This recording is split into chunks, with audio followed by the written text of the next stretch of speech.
be the afternoon by the time this is done being recorded. So, hey, again. Welcome to another reaction video to Godzilla NES Replay. Now, this is the sequel to the Godzilla NES original that we did a reaction on a day ago.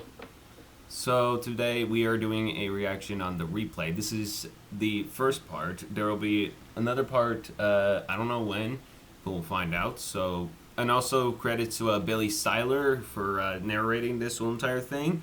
And for that, I'll put his name in the description. And for that, let's go.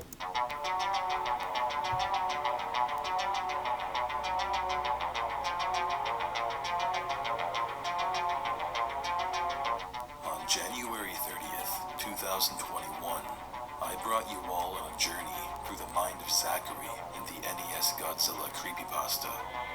Today, we will be continuing this story by examining its monumental and unforgiving sequel, Godzilla Replay.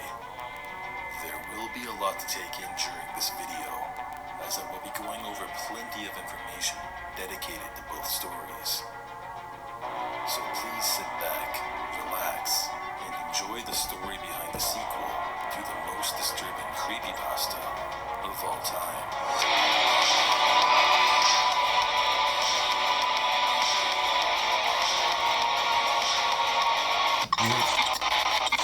We apologize for interrupting this video. However, you have an urgent message from Atlas BDO.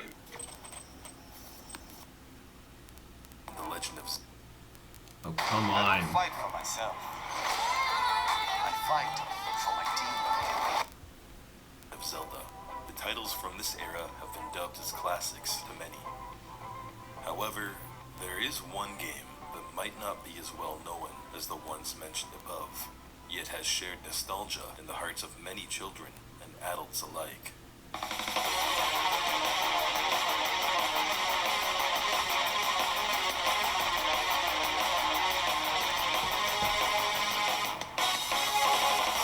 Godzilla Monster of Monsters, published by Toho and released in late 1988 for the Nintendo Entertainment System, is iconic among many. This 8-bit side-scroller is a galactic kaiju battle simulator like no other.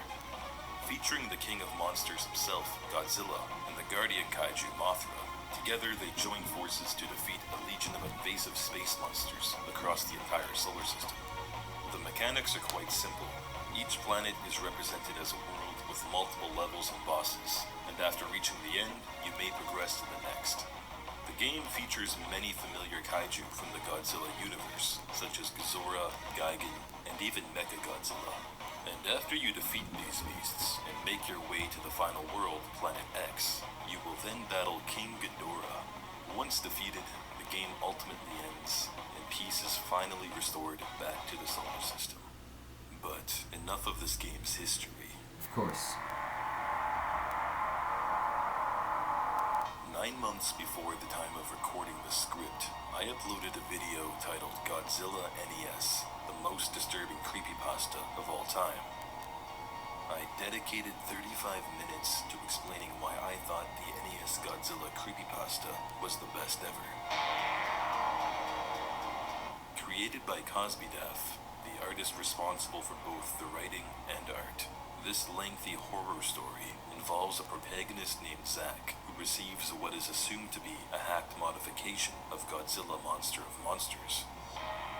Oh, you already know However, that as the story. story progresses, he learns that it isn't actually hacked, but infected with his deepest fears.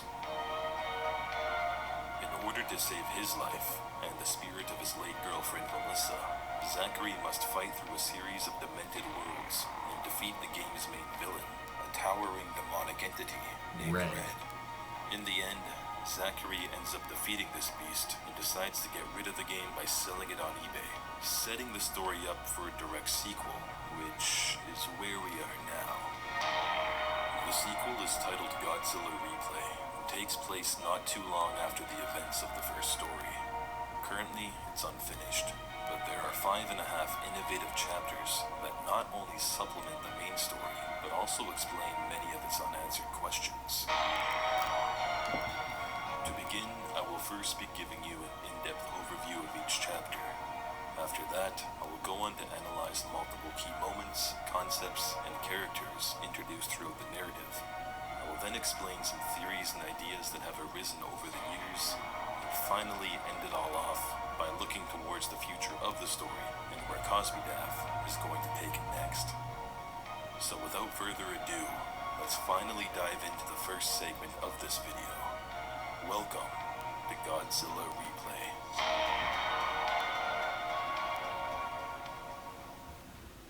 By the way, there's going to be another drawing video coming soon.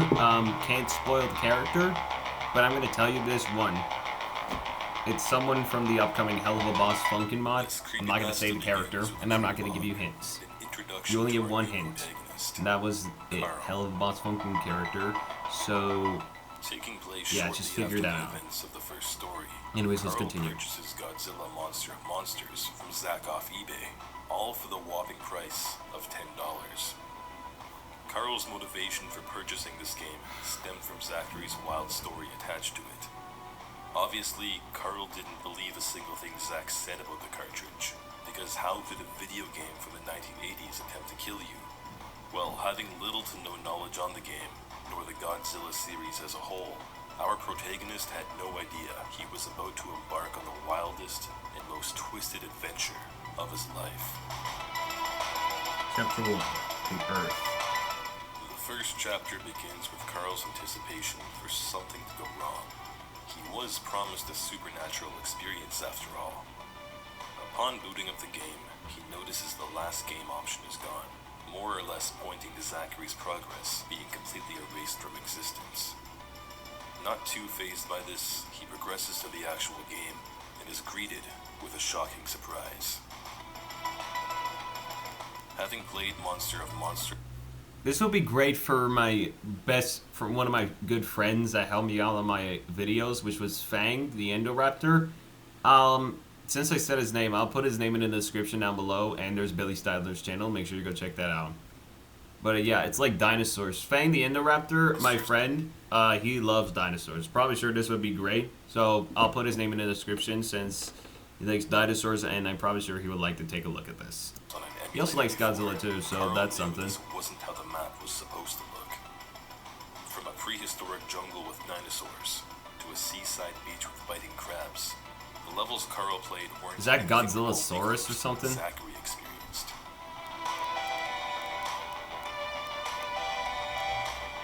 Carl became a little unnerved by the third level. What was that? Carl I don't know who you are. became a little unnerved by the third level, where glitched music, sprites, and a surprise fight with King Ghidorah appeared. Wait, what? A boss who Oh, wasn't wow. supposed to be faced until the very end. But luckily enough, the game glitched to a point where it kicked him out of the fight, where he then proceeded to the final level of the first world. Fighting up against a Here Triceratops. he had to dodge a horde of aggressive dinosaurs before facing off one-on-one with a Triceratops. However, to Carl's surprise, there was also a free-falling nuke on the horizon. Wait, and what? the timer I'm sorry. counting down from 1 minute. With only 4 seconds to spare, Carl defeated the boss, in a cutscene displaying the now mutated dinosaur emerging into the world as Godzilla lay Ooh, before his eyes. A nice callback to Godzilla's origin story. that's a really nice callback. But Carl knew deep down that things were only getting started, and he had no idea what was about to happen next. Chapter 2, Gelid.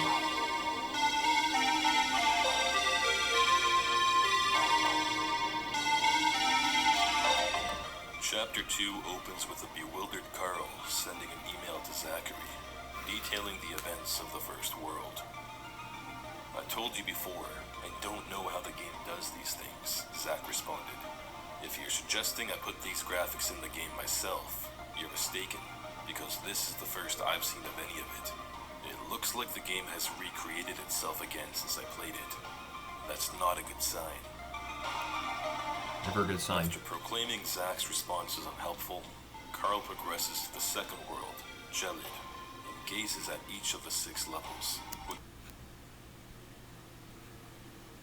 I don't know any of these 2 monsters. I don't even know any of them.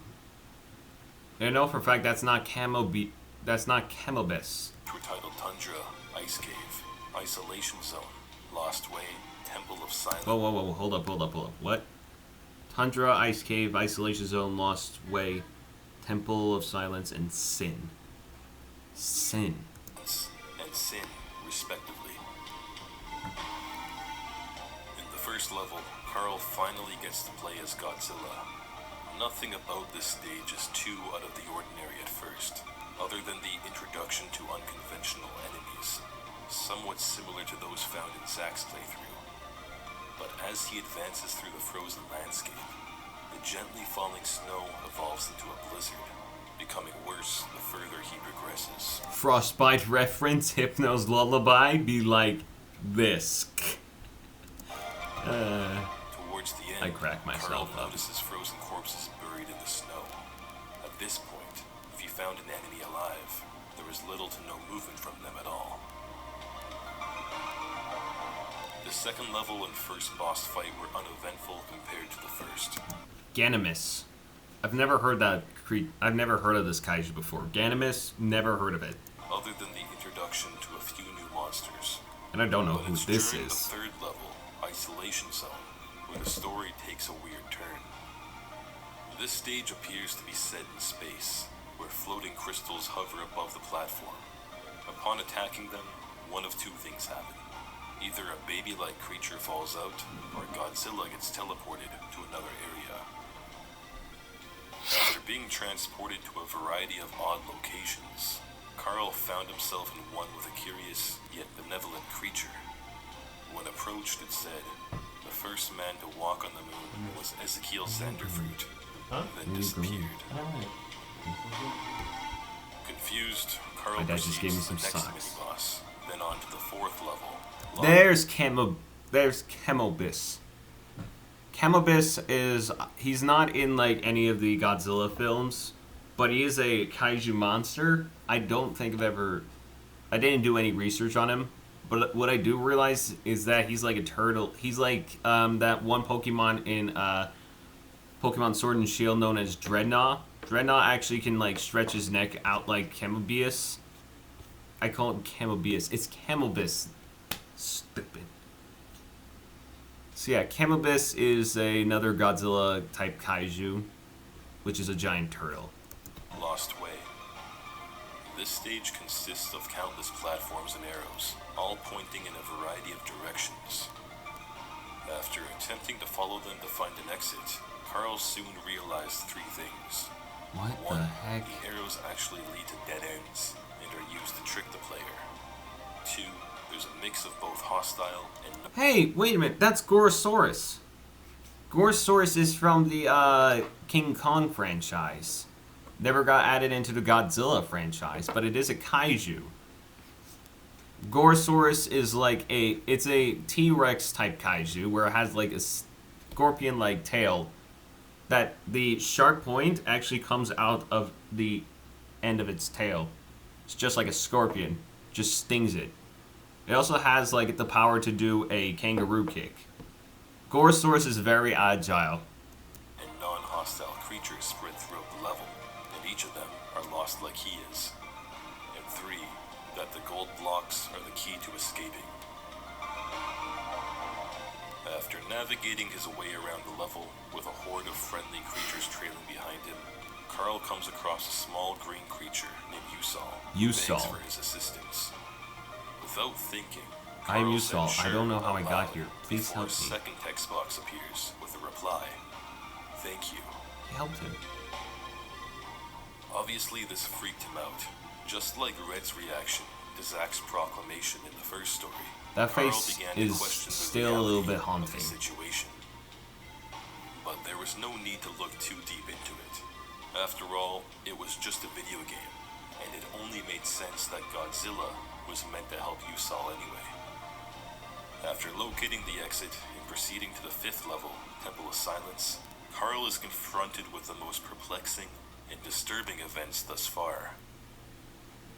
As the name suggests, This level is completely soundless, but harbors a variety. If you want to watch me, I mean, if you want me to play Godzilla NES on this computer, make sure you comment down below and I'll play it. I've actually seen some gameplay on the computer. It's good. The game quality's good. But if you want to see me play Godzilla Monster of Monsters on this computer, make sure you comment down below and we'll do it. We'll do it next year though. That's the thing. Probably sure, like, I don't know. Monsters, such as this contorted abomination, with its arms tied behind its body and mouth sewn shut. After clearing the stage, Carl advances to the last level, Sin, which isn't actually a level at all, but a boss battle with a bipedal Cyclops demon named Lothar. That dude is a little bit massive. Holy crap, man.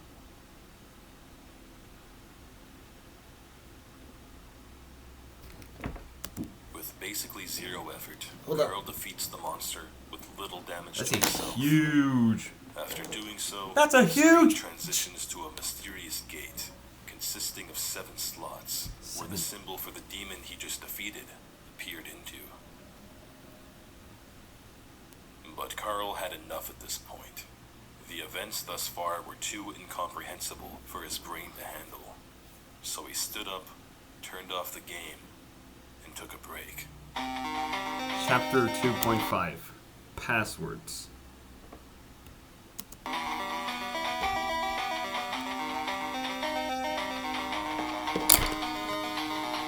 In the second half of Chapter 2, Carl returns to the game, but this time to investigate the password menu. At first glance, he noticed it was slightly different from the original title, with a few missing features and some strange text in the bottom right. He attempted to input the names of the worlds from Zack's playthrough, but to no avail. He then began inputting codes from the base game. Most of them didn't do anything, except for 2. The first code brought him to the sound test menu, which didn't do much, but the second code, Destroy All Monsters, loaded Carl into an area where he could freely play as a mechanized beast that uses a club to smash innocent creatures. Feeling disturbed by the carnage, Carl exits the minigame immediately. Next, Carl selected the odd text at the bottom right. It brought him to a new keyboard layout in an unfamiliar language. He began to input random sequences of characters for the hell of it, and was actually greeted with a variety of strange and eerie events. After trying a few of them out, he went back to the English.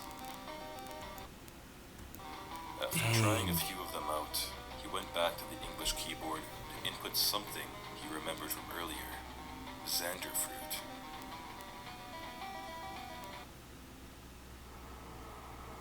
The Transcendence Project. Carl wondered what it could mean. Okay, hold up. I gotta figure out what transcendence means. What's transcendence?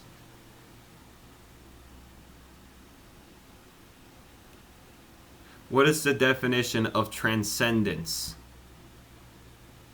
Transcendence, existence or experience beyond the normal or physical level. The possibility of spiritual transcendence in the modern world. Huh. Hold up, I just got a comment.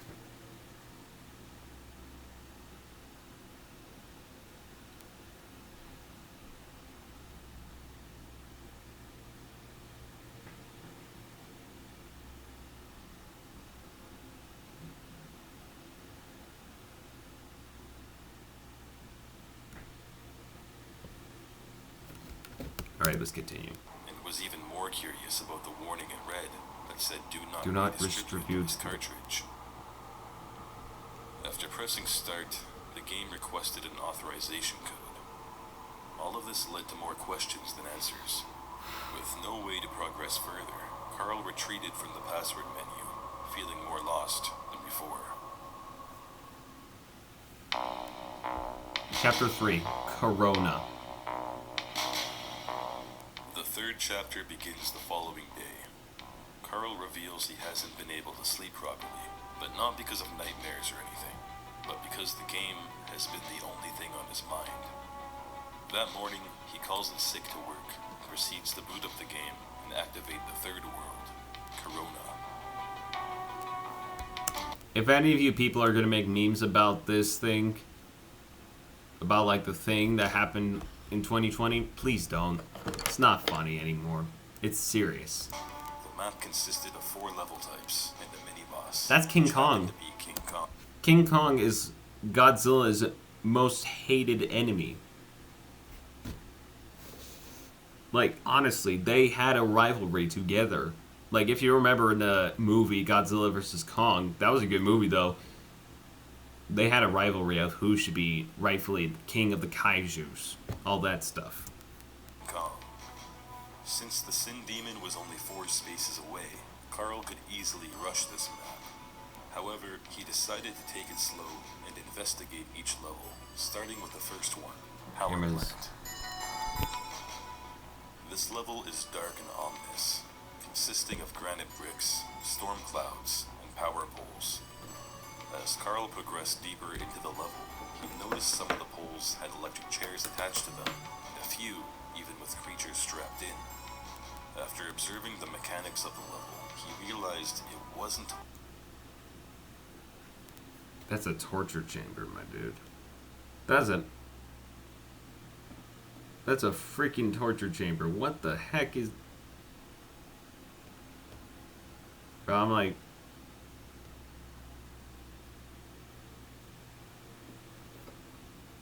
Now just a lot of stuff happening on Twitter right now, just for me. It's just because that there's like... Now a lot of stuff going on.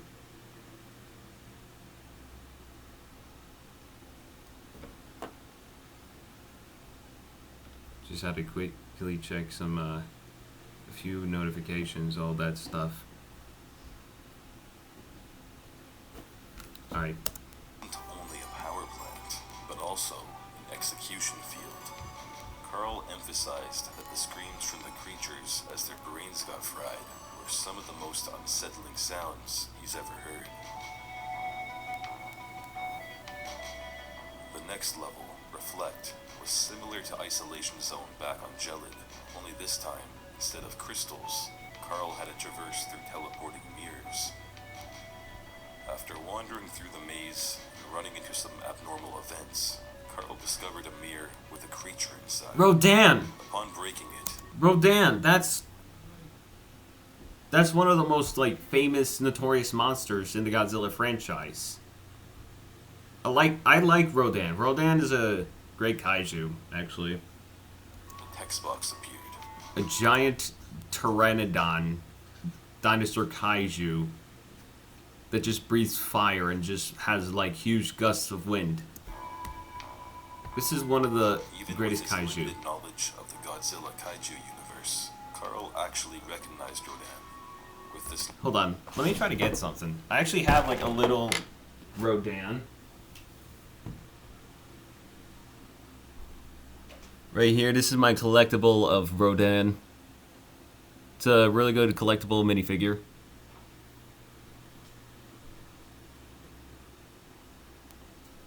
And another collectible, a bigger Rodan.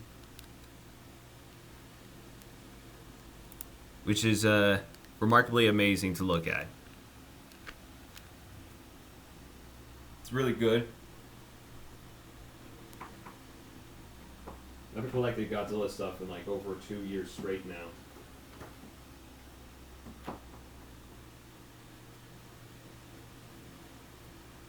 For some unknown reason. Hold up. I'll be right there in just a minute. Just gotta do something quick.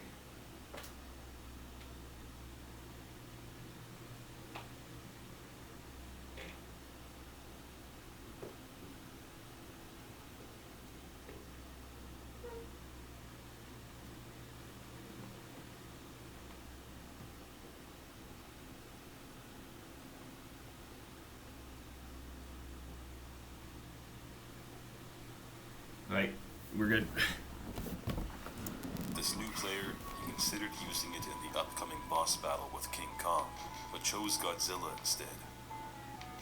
During their battle, the game began glitching again, and ended spontaneously after Kong was seemingly abducted from the fight. What? In the third level, Patzer, Carl chose the player's Rodan. This was yet another purple level, but with a chess theme this time. When it started, the text box appeared on screen, revealing the goal: seize a king. The enemies were black and white chess pieces, but they were too busy fighting each other to even notice Carl flying around. After traversing across the board, Carl discovered the White King. He flew into the piece, and upon doing so, the game announced the black team as the winners and brought him back to the map. In the last level, Carl wanders through a dark and dense forest. He felt a little on edge here, not only because of the setting and music, but also because of the giant flying creatures that abduct what are assumed to be the benevolent creatures of these woods.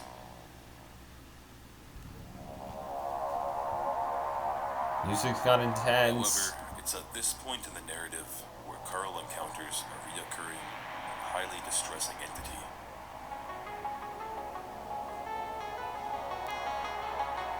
Right after all color and life gets sucked out of the forest, this thing appears.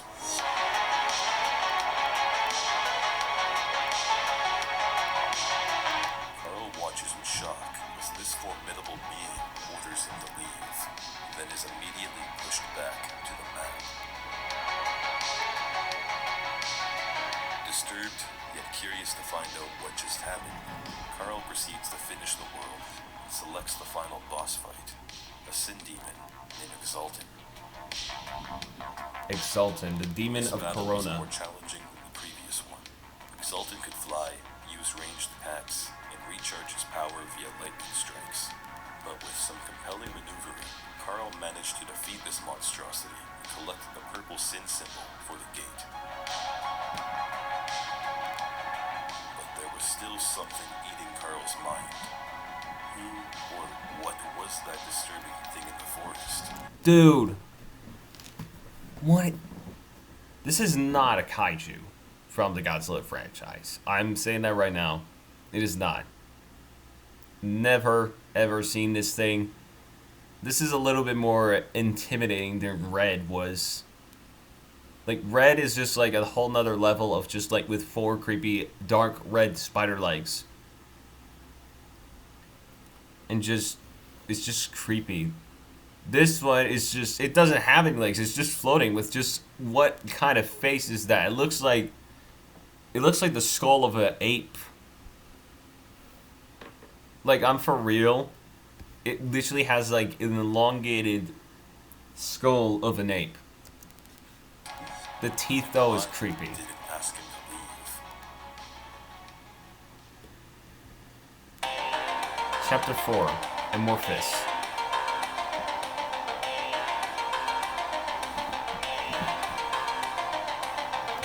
Chapter 4 begins like the others. However, Carl expresses discomfort in his inability to actually sleep this time. But since his mind is still curious for answers, he boots up the game once again and dives into the fourth world, Amorphous. Who is that thing? I don't know that monster. During the first level, Carl encounters a creature asking why it can't be strong like the others. He decides to respond by questioning how this game could hear him. The creature answers by saying, "I hear with my ears." Maybe it was the lack of sleep, but Carl wasn't too fazed by this encounter. After all, the game has been an absolute mind mess so far. As he progresses further, Carl runs into a familiar face. Yusol! "I used to have a home here," Yusol announced. "It wasn't always like this." Carl felt sorry for the little guy. Yusol obviously lost everything and had nothing left for himself. Carl wanted to That's console weird. him, Oh but crap. had no idea how to even do that to a video game character. However, since he was on a mission to find more info on the Transcendence Project, Carl knew he needed to ask if Yusol knew any passwords. To To his surprise, Yusol actually knew one, though warned Code is 121904115. Carl not to tell anyone, or else they might go after him. Before Carl had the chance to ask any more questions, Yusol took to the air and flew away. With this current information, Carl heads back to the main menu and accesses the password screen. Xanderfruit. He So yeah, enters the type in code. Xanderfruit, You type in the code. proceeds to enter the 8-digit number into the Transcendence Project. 121904115. It's at this point in the creepypasta where a lot of information gets revealed. Information that explains the reasoning why this game is what it is. I will delve into this later in detail in the video, but for now, this is what Carl experienced inside the Transcendence Project.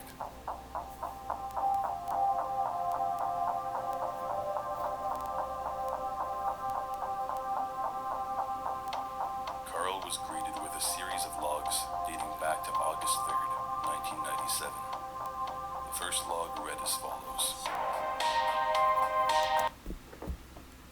Hold on. Just got another notification.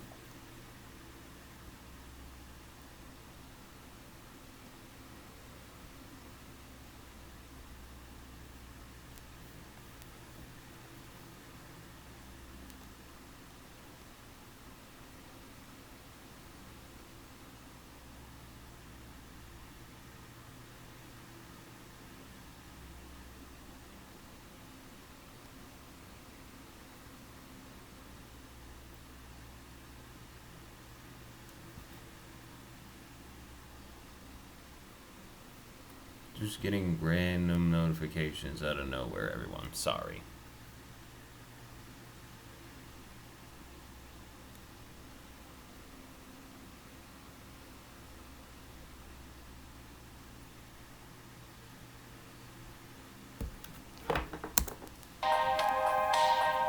Game cartridge was sent to me via anonymous donation.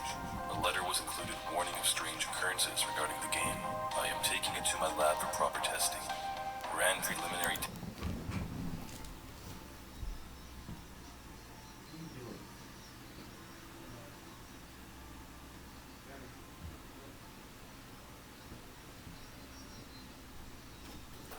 Brother's just playing something. I don't even know what it test is. today.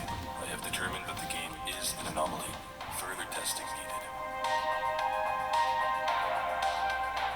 As Carl studied the logs, he learns that numerous individuals experience the same thing he's currently going through. One of the readings even recorded something similar to Zachary's original playthrough, with the first world showing little to no signs of anomalies, but the second being where everything goes. First test with human controller. Game starts normally. Controller completes World 1. World 2 is entirely different. Game displays unexplained new content, other signs of anomaly. Controller is confused and ends up at a game over. 1 second attempt to play the game. Game is completed with no signs of anomaly. Goes haywire. In another log, it's discovered that each test subject experiences complete. After several attempts, interaction between two people and game anomaly appears to be impossible. Different games from one another. One of them even recognizing in-game events. Anomalies have occurred. Most notable is that CONT2 recognizes things from his early life. Must be Zach. After doing some more digging, Carl acquired knowledge of some rules about the game. The first one is that only a single player can experience anomalies. Game anomaly requires a connection with a single Two human. or more people. Game is somehow aware of more than one person watching it at the same time. If this happens, anomalies will not occur. Are playing at the same time, or one is watching another, anomalies will not occur. Additionally, these anomalies interact The game anomaly appears to create a connection between a human and another realm, with a kind of connection to that person. with humans by using some sort of connection to another realm. However, this connection can be broken. if the Interruptions players interrupted cause connection to fail. But as Carl kept reading, he discovered some disturbing entries towards the end, such as this one. Group test day 9. Jeremy was rushed to the hospital after having an epileptic seizure. His family has a history of epilepsy. He has had no prior seizures. Jeremy claims that it was brought on by the devil he encountered in the game. Jeremy also claims that the anomalies are demonic in nature. He has since left the project. Then the final log, titled Group Test Day 13, dated September 21st, 1997, reads as follows. Jeremy's incident has left a strong impression on the group. Out of the original 9, only 3 are continuing with their tests.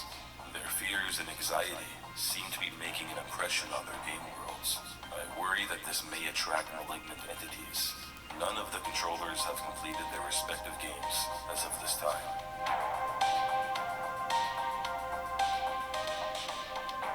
Once again, Carl was greeted with more questions than answers. Did this mean everything in Zachary's story was true? What about the devil Jeremy was referring to? And why didn't anyone continue studying the project? Carl felt lost, but there was nothing he could do at Freaking this point notifications. but continue with the game and hope to unfold every answer.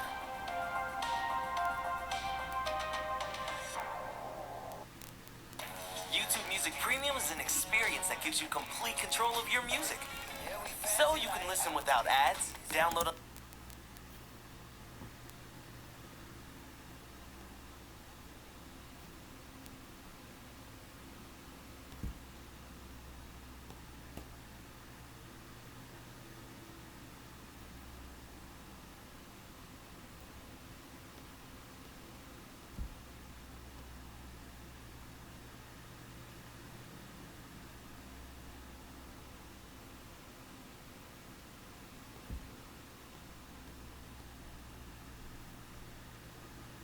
Still a lot of notifications. Dang it. Okay. After returning to Amorphous, Carl encountered some disturbing enemies and events over the next 2 levels. That's Zilla. Zilla is the American version of Godzilla. That was in, I believe, 1998. And that's Ebera. He's the giant lobster kaiju. No idea who that is. Neither that.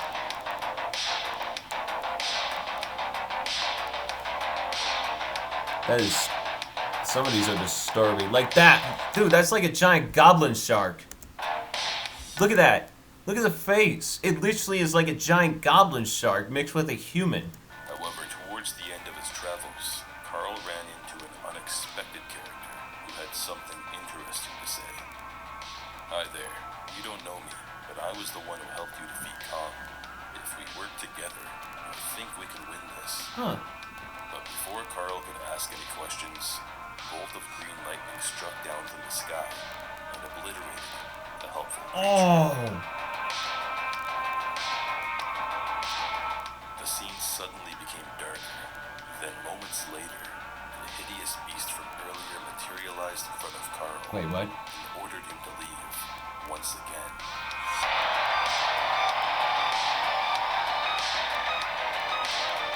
Carl attempted to blast it away with Godzilla's heat beam, but to no avail.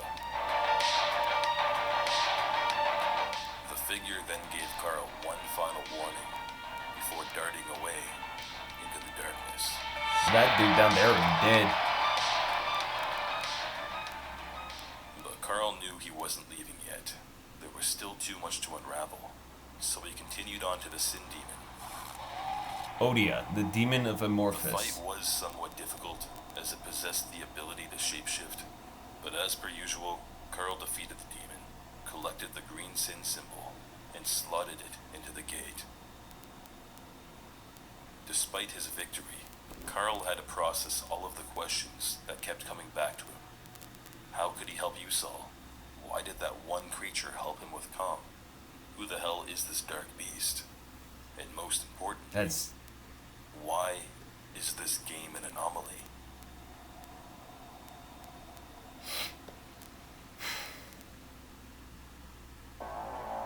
Chapter 5. Tempest.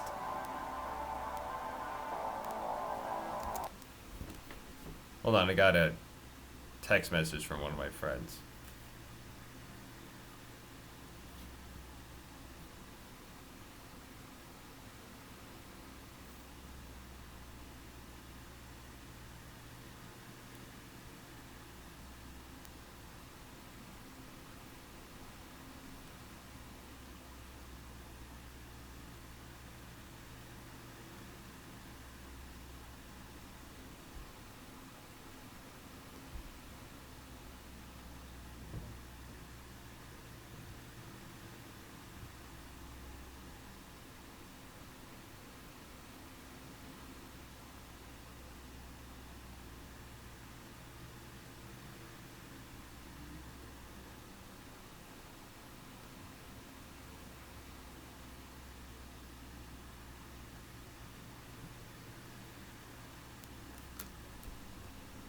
Alright.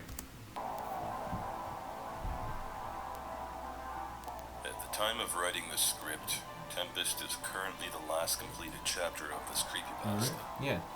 Like, What? Why? Just checking on you, bud. That's all. This should looks like you're going somewhere. Well, you probably are. previous chapters, Carl begins like, That monster down there, that's Megaguirus. Megaguirus was, it was never published in the game because the game was made in 1988. Megaguirus, Godzilla vs. Megaguirus, was made, I believe 2001 or 2002. I think it's 2001 it was first made. Godzilla vs. Megaguirus came out 2001. That was like 21 years ago. 2 decades. 2 decades ago. by examining the Megaguirus had like the ability to use its like tail at the bottom. It's like a stinger. It injects, well, it actually stabs Godzilla, and it actually sucks energy and the power of any monsters. That way it can do the exact same thing, but with different blasts. world map. It's a giant Swords of insectoid darkness kaiju. and 3 distinct levels. After entering the first one, he discovers the setting takes place on the peak of a mountain, with heavy winds making it a burden to maneuver. As he progresses through the blusterous hellscape, Carl has to dodge flying body parts whenever the wind picks up, in addition to hole-punched corpses disposed all over the ground, presumably stabbed to death from the needle-nosed monsters. After making his way towards the end of the level, Carl finds an empty clearing with no enemies around. You saw. And a lone Yusal standing there. I can't find my family, he cries. They're probably dead. However, moments later, Carl watches in horror as a dark creature manifests itself behind Yusal and kidnaps him.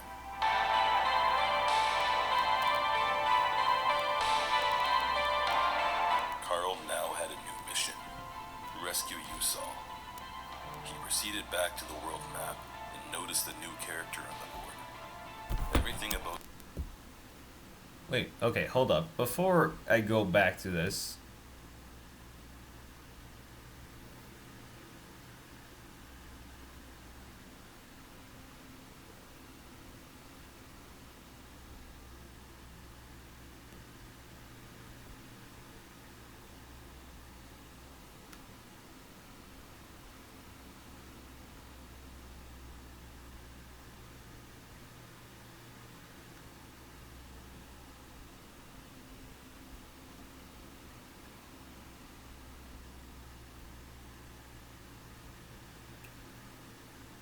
that monster right there in the middle, that's King Caesar.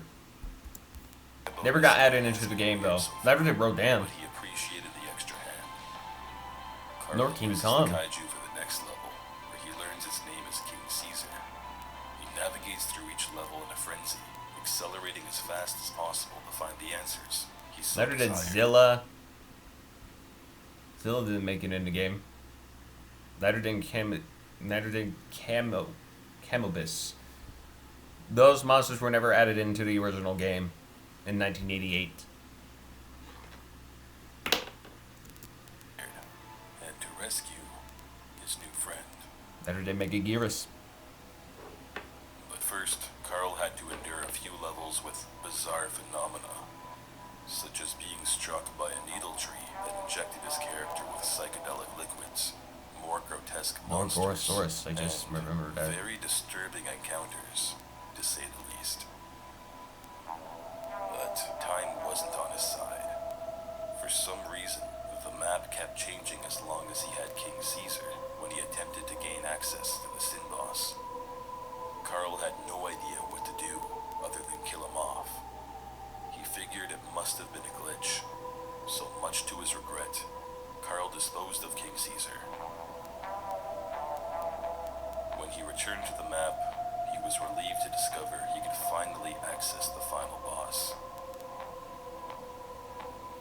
Salak, Salak was a the brutal demon one. of Tempest. The battle lasted longer than he had hoped, but Carl ultimately defeated the demon and proceeded to collect the dark blue sin stone.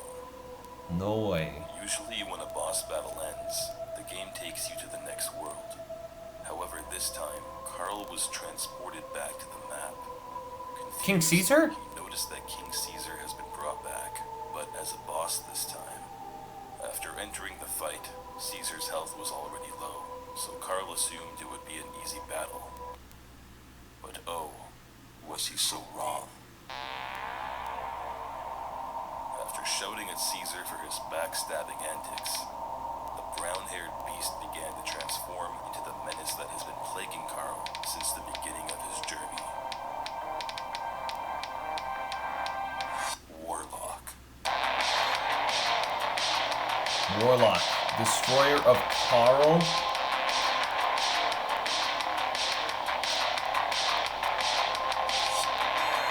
Carl knew it was now or never. He had to face the demonic entity responsible for everything he's endured so far, so he attacked the monstrosity. The battle was more than Carl could handle. His warlock delivered powerful blows and beams of energy. Warlock even began blasting away the mountaintops, leaving Carl with little room for his character to stand on. Then Carl gives it everything with one final heat beam, before Warlock suddenly interrupts the battle.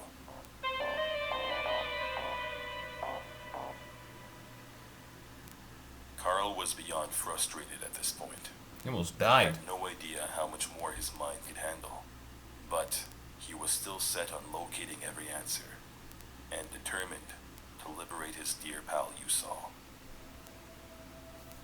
Alright, so I know that there's still a lot, but we're gonna go through like over a half of this. So that way right here Billy can explain what is happening. So that will take exactly the amount of, I don't know, maybe a couple minutes or so. Maybe like, I don't know, maybe 10 minutes or so.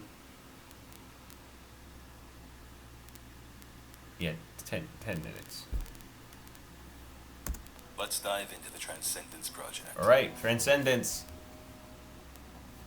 As we already know, Carl purchased the game from Zachary via eBay.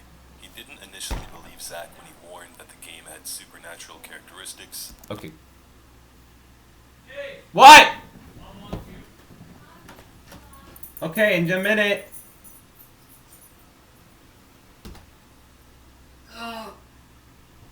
Ow. Sorry. Alright, let's read this. To be honest, I didn't really believe a lot of Zachary's testimony about his game ended with a paralysis. I figured he was playing some weird modded game and was getting caught up in his own imagination. But this bit about Jeremy having a seizure is making me rethink it. And judging from this, Zach is the only person to have completed the game in its anomaly form. But later changed his mind after experiencing some very unusual anomalies. This is where the Transcendence Project comes in, and it happens to be the answer as to why this game is what it is. The first thing we learn in both creepypastas is that the game changes for the player. Any individual who boots up the cartridge experiences their own version of the game, or in other words, their own personalized hell. For those of you who read the first story, you most likely noticed that Red was missing. Why would such an iconic villain be left out from a sequel to one of the most popular creepypastas? Well, Red isn't seen or referenced in Carl's playthrough, because he was never part of Carl's mind, only Zachary's. Remember back in 2020 when the whole every copy of Super Mario 64's personalized thing was floating around the internet? Yeah. Well, this game is exactly that. A personalized adventure that only affects the individual player. As referenced in the story, the first log dates back to August 1997, where it was anonymously gifted to a researcher. It's unclear if the game possessed its anomalous properties before this date, but we do know it was tested on multiple subjects, whom all experienced major differences during their playthroughs. The most notable trial was conducted in September 97, where a man had to be rushed to hospital after encountering an entity known as the Devil. This kind of makes me think that the game is from hell. Yes, literal hell, constructed by the dead and to be used as a gateway to the human realm. But I'll come back to this idea in a few minutes. Anyways, to be honest, the Transcendence Project is probably the most intriguing concept in all of Replay's current entirety. Not only does it explain the reasoning behind the distorted worlds of Zachary and Carl's playthroughs, but still also keeps the mystery and suspense alive, as we only learn about its function, not purpose. Out of curiosity, I decided to dig around on Cosby Daft's Discord server to see if I could find any additional information regarding the project. I want to sing the Discord Yes, song, but I know it's actually found copyrighted, so some I'm not going to sing it. interesting things. In October 2019, Cosby elaborated on how the game creates personalized anomalies for the player. He states, "You hook up the game, the anomaly within starts to connect with your mind and perform some kind of calculation, then the early stages of the game glitches up during this. The anomaly determines there is a task for the specific player to accomplish. They either complete or fail that task, and the transcendence ends." However, another interesting point brought up by multiple people is that the Transcendence Project isn't actually real, and is only part of Carl's personalized playthrough. This can be testified by the reaction Warlock gives to Carl regarding the journal after discovering it. If the game can make up demons, it would only make sense that they know everything about the game. But whatever the case may be, Cosby Daft has confirmed several times that the Transcendence Project will return, and I can't wait to see where he takes it next. This then leads us into the game's main villain, Warlock. Let's When try we to first see meet what's him in about Chapter Warlock. 3, he orders Carl to leave the game. We are left confused as he gives no reasoning behind this. Then when Carl encounters Warlock a second and third time, the same situation occurs, only this time Warlock kills a creature attempting to aid Carl, and then combats him in Chapter 5. That green This leaves skeletal the spirit entire hand presence is a of little Warlock a bit mystery. not There have okay. been some I don't theories like over the you. years stating that I don't like Warlock this. might actually be good and is trying to prevent Carl from something within the game. However, this should Elongated be discredited ape now, skull as looking Cosby mother- Daft has confirmed that Warlock is actually evil as hell. So I guess this begs the question, why does Warlock want Carl to quit playing? Well, I think it has something to do with a demonic presence. Humpty Dumpty sat on a wall. Humpty Dumpty had. I hate this ad. No Wi-Fi, huh? We don't. Like I said earlier, this game might have been either constructed or possessed by something demonic in nature. We can attest to this by examining key story elements. First, we have the final world bosses, which are known as Sin Demons, each protecting a relic used for something called the Sin Gate. Sin Gate. It's currently unknown as to what's behind this gate, but if I had to take a wild guess, I feel it might just actually be the gate to hell. You see, Cosby Daft has implemented subtle details into making the world of Replay the embodiment of the underworld, and this begins with the 7 deadly sins. Starting with Gelid, we have a world representing sloth. In the Sloth. first level, the enemies become slower as Carl pushes onwards. Frostbite. As the cold is a metaphor for sorry, Even I the name can't, of the boss, dude. The funny Lafar, happens reference. to be the first 6 letters of lethargic. In the third world, Corona, we have Pride. Here Pride. we discover a creature admiring itself in the mirror. Then for the final boss, we find Exalted, which plays on the word exalted, meaning being at a high or powerful level or feeling superior than another. The fourth world, Amorphous, represents envy. Envy. The first clue is showcased by the color green everywhere, more or less hinting towards the phrase, green with envy. After this, one of the first creatures encountered displays high acts of jealousy. Then finally, the last boss is named Adia, short Adia. for odious, a word for being hateful. And finally, we have the fifth world, Tempest, which represents lust. Lust. The imagery in this one is very potent and found almost everywhere. Firstly, the needle-nosed monsters in the first level kill their victims by penetrating them. There's plenty of monsters that use their tongues to attack. There are references to birthing and children. The boss's name is Salak, which is short for salacious. And there's even a creature who is, well, doing things to himself. On top of this, wind is a reoccurring theme here, and is a callback to the 9 circles of hell from Dante's Inferno, where strong winds are used to keep lustful individuals apart from one another. And since this story isn't complete yet, it only makes sense there will be at least 3 more chapters, each representing the sins for gluttony, greed, and wrath. So with all of this put together, I feel it isn't too far-fetched to believe that the story will progress into something darker than it currently is. Maybe once Carl opens the sin gate, he will reveal an entrance to hell, or maybe he will even have to fight the devil. These are all things that Warlock might be afraid of. Which then brings me to the next segment of this video, the future of the story. Future. As stated before, the creepypasta is currently unfinished. However, Chapter 6 is currently in the works. Luckily for us, Cosby Daff has teased plenty of information from Chapter 6, which is known as Alkali. Alkali? At first glance, it appears Alkali will represent greed, as the teasers showcase an industry-heavy world, which may or may not also comment on social issues. In addition to this, Cosby Daff has also confirmed various new mechanics, such as implementing a bird's-eye view perspective during parts of gameplay, and a few new characters will meet along the way. But there are some things I personally hope will get answered in Chapter 6, such as what happened to Yusal, the strange language in the password menu, who Warlock is and what he wants, why the friendly creature saved Carl from King Kong, who the devil is, and of course, what will happen once the Sin Gate is open. But, as of right now, I can honestly say that Godzilla Replay is undoubtedly my most favorite creepypasta story ever. Respect. I know I said this about the first story, and it was the entire reason I made a 30-minute... Right there, that video had like 2,315,320 views.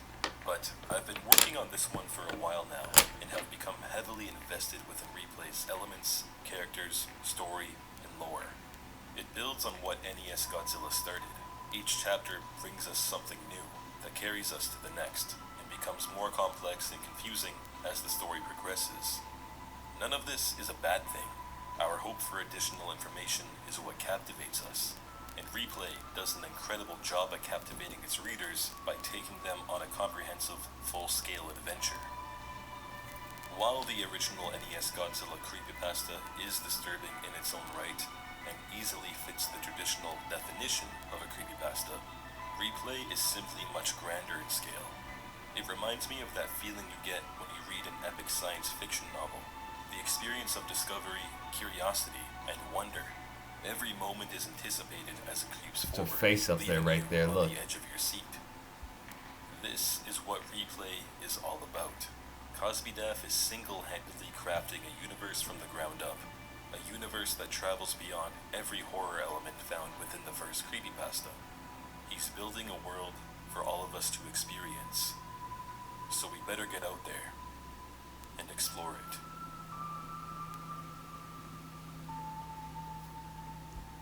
And that about wraps it up. So, with that being said, everyone, thank you so much for watching this. I really hope this enjoyed your time of the replay creepypasta. Hold on, Mom! I'm almost done!